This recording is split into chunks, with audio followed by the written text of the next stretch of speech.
Hello दोस्तों, मेरा नाम अभिषेक है। दोस्तों, पत्रिका की आज की एक अपडेट है, न्यूज़ है दोस्तों 3 फरवरी 2025 की कि मध्य प्रदेश के जो गवर्नमेंट एम्प्लॉइज़ हैं वो 8th पे कमीशन आने से खुश तो हैं और उनको पता है कि ज़रूर आएगा। कब आएगा? 2028 में आएगा। ये पूरा न्यूज़ मैं आपको पढ़ के सुनाऊंगा नहीं दोस्तों, बल्कि मैं कुछ कमेंट्री देना चाहूँगा जो सच है। देखिए दोस्तों, मध्य प्रदेश में 8th पे कमीशन आने से पहले जो 7th पे कमीशन में वेतन विसंगतियां और बढ़ गई हैं। खासकर दोस्तों मैं लिपिकों की क्लरिकल कैडर की बात कर रहा हूं कि उनके साथ जो वेतन विसंगति है वो समय के साथ बढ़ती गई है।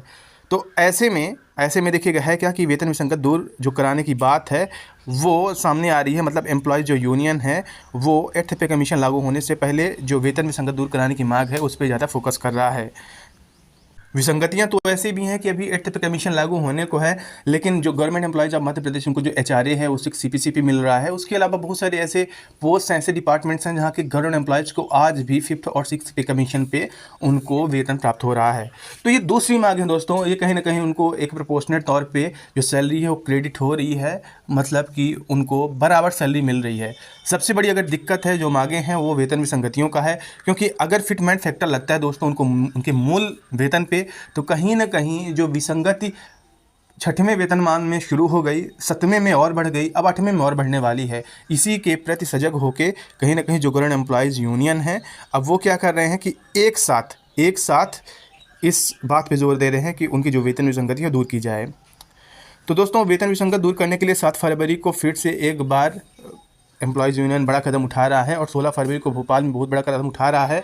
तो होता क्या कि उससे पहले कोई अपडेट आती है नहीं आती, लेकिन दोस्तों आप यहाँ पे अगर सभी की कमेंट्री देखें या फिर जो अधिकारी कर्मचारी संयुक्त मोर्चा जब भी कभी अपनी बातें मीडिया पे देता है या फिर अपनी बातें ऑफिशियल आधिकारिक तौर पे ज्ञापन में देता है, तो वहाँ पे देखिएगा वो आगे क्या करता है, लिपिक वेतन विसंगत को दूर करा देता है, मतलब उस मुद्दे को ही हटा देता है।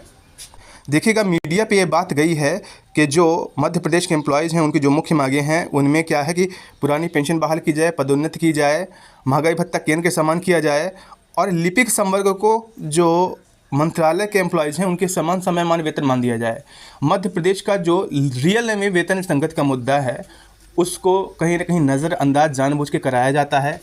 देखिएगा, इससे पहले जो एक कमेटी थी 2016 के बाद से, जब वो अपने स्टडी में पटवारियों, क्योंकि पटवारियों के 2800 ग्रेड पे की बात कही जा रही है और साथ में और जो डिपार्टमेंट्स की मांगे हैं उनमें जब उसने कमेंट्री दी तो उसने ये साफ साफ बोला है कि पटवारियों को जो 2800 ग्रेड पे है उनकी कोई विसंगति नहीं है, बल्कि उनकी मांग है। दोस्तों, हमें इससे कोई एतराज़ नहीं है, लेकिन जो क्लेरिकल कैडर है, जो लिपिक तबका है, वो कहीं ना कहीं उसके साथ वेतन विसंगति है। आप देख सकते हैं कि जो डेटा एंट्री ऑपरेटर है और भी कई सारे क्लरिकल पोस्ट हैं, आप 1900 ग्रेड पे कुछ का देखेंगे, लेकिन आप कुछ का 2400 देखेंगे ग्रेड पे, ठीक ना। एएसआई जो एलडीसी है, जो कि लिपिकीय पद रहता है पुलिस में, उसकी भर्ती इसी साल होने वाली है, उसका 2800 ग्रेड पे होना चाहिए, क्योंकि जो एएसआई उनका 2800 ग्रेड पे है। तो ये विसंगत रियल में क्लरिकल कैडर के साथ है और मैं मानता हूँ कि पटवारियों की जो क्वालिफिकेशन है वो क्लरिकल कैडर के बराबर ही है, जो मध्य प्रदेश के सहायक हैं, सहायक ग्रेड 3 हैं। तो कहीं ना कहीं इनकी जो वेतन विसंगत है दोनों को एक साथ लेके बात करना चाहिए।